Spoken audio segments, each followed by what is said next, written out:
முன்னதாக இன்றைக்கு நாடு முழுவதும் 244 இடங்களில் போர் பாதுகாப்பு ஒத்திகை என்பது இன்னும் சற்று நேரத்தில் தொடங்க இருக்கிறது. தமிழகத்தை பொறுத்தவரைக்கும் சென்னை துறைமுகம் மற்றும் கல்பாக்கம் அணுமின் நிலையம் ஆகிய 2 இடங்களில் இந்த போர் பாதுகாப்பு ஒத்திகைக்கான முன்னேற்பாடுகள் மிக தீவிரமாக நடைபெற்று வருகிறது. அது தொடர்பான காட்சிகளை பார்த்துக் கொண்டிருக்கிறோம். கூடுதல் விவரங்களோடு இணைகிறார் சிறப்பு செய்தியாளர் வேல்முருகன். விவரங்கள் பாலுவின் குறிப்பாக இன்று நாடு முழுவதும் குறிப்பாக 240 இடங்கள்ல போர் ஒத்திகை முறை நடைபெற இருக்கிறது. குறிப்பாக தமிழ்நாட்டை பொறுத்தளவிற்கு 2 பிரதான இடங்கள்ல இந்த போர் பயிற்சிக்கான அந்த ஒத்திகை நிகழ்ச்சிகள். போர் பயிற்சி என்பது அதாவது போர் காலகட்டத்தில் பொதுமக்கள் தங்களை எப்படி தற்காத்துக் கொள்ள வேண்டும், இது போன்ற ஒரு அசாதாரண சூழல்ல எப்படி ராணுவ வீரர்கள் அதே போல இருக்கக்கூடிய அதிகாரிகள் அதாவது குறிப்பாக சிவிலியன்ஸ் சொல்லக்கூடிய அவர்களுடைய அந்த தற்காப்பு பயிற்சிகள் எப்படி இருக்க வேண்டும் என்பது குறித்தான அந்த பயிற்சி முறைகளை ஒத்திகையாக இன்று மேற்கொள்ள இருக்கிறார்கள். குறிப்பாக கல்பாக்கம் பகுதியில் இதற்கான பயிற்சிகள் நடைபெறுகிறது. அதே போல சென்னை துறைமுகத்துல தற்போது இதற்கான ஏற்பாடுகள் செய்யப்பட்டு தற்போது சிஐஎஸ்எஃப் வீரர்கள் தற்போது அணிவகுத்து வரக்கூடிய அந்த காட்சிகளை பார்த்துக் கொண்டிருக்கிறோம். குறிப்பாக 2 பகுதிகளில் தான் தற்போது இது போன்ற தாக்குதல்கள், குறிப்பாக ஒருவேளை போர் சூழக்கூடிய சூழல் இருந்தால் கடற்பகுதியில் தான் பெரும்பாலான அந்த தீவிரவாத அச்சுறுத்தல்கள் என்பது இருக்கும். அதற்கான ஒரு முக்கியமான ட்ரில்லாக இன்றைய தினத்தை பொறுத்தவரைக்கு தற்போது துறைமுகம் பகுதியில் இதற்கான பயிற்சிகளை மேற்கொள்வதற்கு வீரர்கள் தற்போது இங்கே அணிவகுத்து வந்திருக்கிறார்கள். இன்று பல்வேறு விதமான அந்த பயிற்சிகள் மேற்கொள்ள இருக்கிறார்கள். அந்த பயிற்சியினுடைய ஒன்றாகத்தான் தற்பொழுது பார்த்துக் கொண்டிருக்கிறோம். பயிற்சியை பொறுத்தவரைக்கு குறிப்பாக இதில் எப்படி அசாதாரண சூழல் ஏற்பட்டால் எப்படி தங்களை தற்காத்துக் கொள்ள வேண்டும், இங்க இருக்கக்கூடிய உடனடியாக சென்னையினுடைய அந்த போர்ட் பகுதியில் துறைமுகம் பகுதியில் இருக்கக்கூடிய எந்தெந்த பகுதியெல்லாம் தற்போது தீவிரவாத தாக்குதல்கள் ஏற்பட வாய்ப்பு இருக்கிறது, அப்படி ஏற்பட்டால் எப்படி இந்த பகுதியில பாதுகாப்பு பணிகளில் ஈடுபட வேண்டும் உள்ளிட்ட பல விஷயங்களை சாதுரியமாக செய்வதற்கான அந்த ஒத்திகை பயிற்சி என்பதுதான் நடைபெற இருக்கிறது. இது மட்டுமில்லாமல் குறிப்பாக மாநில பேரிடர் கட்டுப்பாட்டு மையத்திலும் இன்றைய தினத்தில் பொதுமக்களுக்கான அதே போல அரசு அதிகாரிகளுக்கான அந்த பயிற்சியும் இன்றைய தினத்தில் வழங்கப்பட இருக்கிறது.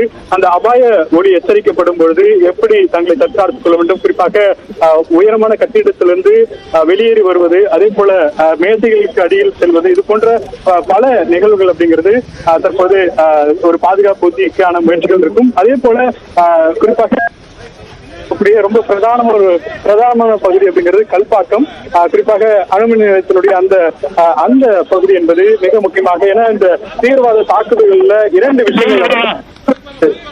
ஒன்று தீவிரவாத தாக்குதல்கள், ஒன்று குறிப்பாக மின்சாரத்தை துண்டிப்பது ஒரு பிரதான நோக்கமாக இருக்கும். அப்படிப்பட்ட விஷயத்துல கூடங்குளம் அணுமின் நிலையமாக இருக்கட்டும், அதே போல சென்னை துறைமுகத்தினுடைய அணுமின் நிலையம், இது போன்ற பல பகுதிகளில் தற்போது தீவிரவாத தாக்குதல்களுக்கான அந்த முயற்சிகளை மேற்கொள்வார்கள்.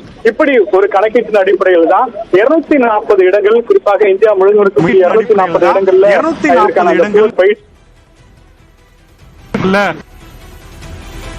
எப்படியெல்லாம் இருக்க வேண்டும். குறிப்பாக சென்னை பொறுத்தளவுக்கு நாளொன்றுக்கு 2000க்கும் மேற்பட்ட கண்டெய்னர் வரக்கூடிய பகுதி, கிட்டத்தட்ட ஒரு நாளைக்கு 100கணக்கான ஷிப் எல்லாம் வந்து போகக்கூடிய ஒரு பிரதான ஒரு பகுதியா இருக்கு. இந்த பகுதியில ஒரு தாக்குதல்கள் நடைபெற்றால் அதை எப்படி இவ்வளவு பிரம்மாண்டமான கட்டிடத்துல எப்படி ரெஸ்கியூ ஆபரேஷன் பண்றது, அதே போல துப்பாக்கிகளை எந்த இடத்துல பயன்படுத்த வேண்டும், அதற்கான ஒரு களத்தை எப்படி வடிவமைக்க வேண்டும், இதெல்லாம் ஒரு ஒத்திகையாக செய்து இருக்கும் பொழுதுதான் குறிப்பாக இந்தியாவுடைய எந்த பகுதியிலும் ஒரு அச்சுறுத்தல் இருந்தால் அதை எப்படி எதிர்கொள்ள வேண்டும் என்பதற்கான ஒரு ஒத்திகை பயிற்சியை முன்கூட்டியே எடுக்க வேண்டும். அது குறிப்பாக பொதுமக்களுக்கு அந்த அவேர்னஸ் வர வேண்டும். ஒரு போர் காலங்கள்ல குறிப்பாக பல நாடுகள்ல இந்த போர் ஒத்திகை என்பது நடைபெற்றிருக்கும். குறிப்பாக இந்தியா போன்ற ரொம்ப அமைதியான ஒரு இந்தியா போன்ற ஒரு அமைதியான நாடுகள்ல இது போன்ற போர் பயிற்சி அப்படிங்கிறது இதுவரைக்கும் நாம் பல காலகட்டங்கள்ல பல ஆண்டுகளாக இதற்கான ஒரு முன்னெச்சரிக்கை அப்படிங்கிறது நாம் எடுத்துக்கொள்ளாமல் இருந்திருப்போம். எனவே இப்பொழுது இருக்கக்கூடிய இந்த காலகட்டத்தில் பாகிஸ்தானுடைய தற்போது இந்த தீவிரவாத ஊக்குவிப்பு அப்படிங்கிறது தற்போது ஒரு பெரும் உச்சத்தை அச்சுறுத்தல் ஏற்படுத்துவதன் காரணமாக இன்று இந்தியா ஏற்படுத்திய அந்த தாக்குதல் அப்படிங்கிறது உலகம் முழுவதும் இன்று ஒரு உற்று நோக்கக்கூடிய நிகழ்வாக இருக்கிறது. இதுல பாகிஸ்தானுடைய அந்த ராணுவத்தினுடைய செயல்பாடுகள் எப்படி இருக்கும் அல்லது தீவிரவாத தாக்குதலுக்கான வாய்ப்பு இருக்கிறது என்கின்ற ஒரு பெரும் ஒரு தகவல் என்பது தற்போது வரக்கூடிய நிலையில அதற்கான முன்னெச்சரிக்கை அப்படிங்கிறது இந்தியாவுடைய இந்த முன்னெச்சரிக்கை பணிகள் தான் அதனுடைய ஒரு பகுதியாகத்தான் இது போன்ற போர் ஒத்திகை அப்படிங்கிறத சொல்றாங்க. குறிப்பாக இன்றைய தினத்துல டெல்லியிலும் அதற்கான ஒத்திகை நிகழ்ச்சியானது நடைபெற இருக்கிறது. தற்போது தொடங்க இருக்கக்கூடிய ஒத்திகை என்பது நடக்கிறது. எதுக்காக இது வந்து நைட் டைம், அந்த நைட் விஷன் அப்படிங்கிறது ரொம்ப இம்பார்ட்டன்ட். ஏன்னா ஒரு 7 மணிக்கு மேலாக இருள் சூழ்ந்த பகுதியா இருக்கும். அந்த லைட் விஷன்லயும் நம்மளுடைய ஒத்திகை அப்படிங்கிறது செயல்படக்கூடிய வகையில இருக்கணும் அப்படிங்கிறதுக்காக தான் இந்த ஒத்திகை என்பது செயல்பட்டு இருக்கிறது. குறிப்பா மாநில அரசினுடைய கட்டுப்பாட்டின் கீழே இந்த ஒத்திகைக்கான முயற்சிகளை எடுக்க வேண்டும் என்றும் தற்போது மத்திய அரசு அறிவித்திருக்கிறது. அதன் அடிப்படையில் தான் துறைமுகம் மற்றும் கல்பாக்கத்தில் இதற்கான பயிற்சி, போர் ஒத்திகை பயிற்சி, அதாவது போர் என்பது எல்லை பகுதியில் நடக்கும். போர் ஒத்திகை அதாவது தங்களை தற்காத்துக் கொள்வதற்கு தீவிரவாத தாக்குதல்களை நடைபெறாமல் இருப்பதற்கான அந்த எல்லை பகுதியில குறிப்பாக இது போன்ற பிரதான மக்கள் வாழக்கூடிய சென்னை போன்ற அதிக பாப்புலேஷன் இருக்கக்கூடிய பகுதிகளில் எப்படி இந்த முன்னெச்சரிக்கை நடவடிக்கைகள் எடுக்கப்பட வேண்டும், அதே போல பொதுமக்கள் தங்களை எப்படி தற்காத்துக் கொள்ள வேண்டும், இது போன்ற பல விஷயங்களை ஒத்திகையாக பார்க்கின்ற பொழுது அப்படிப்பட்ட ஒரு நெருக்கடியான நிலை வந்தால் இந்த ஒத்திகை மிகப்பெரிய அளவுல கை கொடுக்கும் அப்படிங்கிறது ஒரு பிரதான இதுவா இருக்கு. அதே போல இந்த சைரன் சவுண்ட் அப்படிங்கிறது இன்னைக்கு வந்து மக்கள் மத்தியில அது வந்து ஒரு அதை கேட்ட பிறகு எப்படி செயல்பட வேண்டும். இப்போ எல்லாருக்குமே வந்து தொலைபேசி வாயிலாக பேரிடர் அவங்களுக்கு வந்து அவங்களுடைய செல்போன் எண்களுக்கே வந்து இதற்கான அந்த அபாயகர எச்சரிக்கை ஒலி அப்படிங்கிறது ஒலிக்கப்படுகிறது.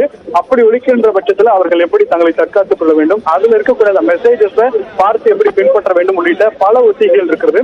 குறிப்பா துறைமுகத்தை பொறுத்தளவிற்கு ரொம்ப பிரதான பகுதி. குறிப்பா நம்மளுடைய வங்கக்கடலினுடைய ரொம்ப முக்கியமான ஒரு கடல் பகுதி. இந்த பகுதியை பொறுத்தளவிற்கு அதிக அளவுல தற்போது இந்த வர்த்தகம் நடைபெறக்கூடிய பகுதி என்பதனால இந்த பகுதியில தற்போது ரொம்பவும் முக்கியமான ஒரு ட்ரில் அப்படிங்கிறது இருக்கும்னு எதிர்பார்க்கிறோம்.